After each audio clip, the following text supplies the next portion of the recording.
Dans l'équipe neurodéveloppement embryonnaire et cancer pédiatrique dirigée par Valérie Castellani dans l'unité Mélis à Lyon, nous cherchons à comprendre comment les cellules s'orientent dans l'espace au cours du développement du système nerveux chez l'embryon. Nous cherchons à comprendre quels sont les signaux moléculaires qui les orientent dans différentes étapes du développement, telles que la formation du cerveau et la naissance des neurones, le processus qui permet aux neurones de se connecter à leur cible, la navigation axonale, et la migration de populations de cellules qui colonisent des territoires pour former les futurs réseaux nerveux. À l'image des oiseaux migrateurs, les cellules et les futurs neurones parcourent parfois de longues distances et s'orientent grâce à des repères topographiques.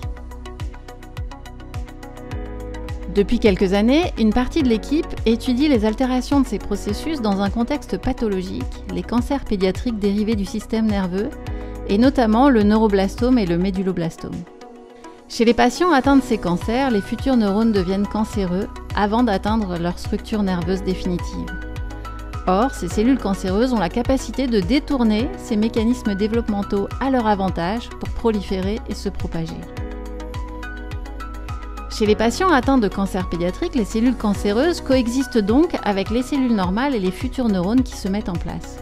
C'est un élément clé pour la compréhension de ces pathologies, mais également dans le choix des cibles thérapeutiques pour les enfants.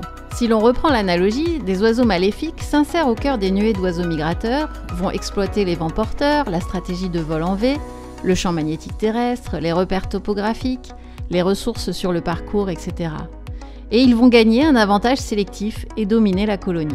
De la même façon qu'il faudrait parvenir à cibler spécifiquement les oiseaux maléfiques, nous cherchons à comprendre quelles sont les caractéristiques des cellules cancéreuses qui les différencient des cellules saines et quels sont les mécanismes développementaux qu'elles exploitent de façon opportuniste. Ces travaux de recherche fondamentale devraient nous permettre, à terme, de trouver des thérapies ciblant spécifiquement les cellules cancéreuses, tout en préservant les futurs neurones qui se mettent en place chez ces enfants.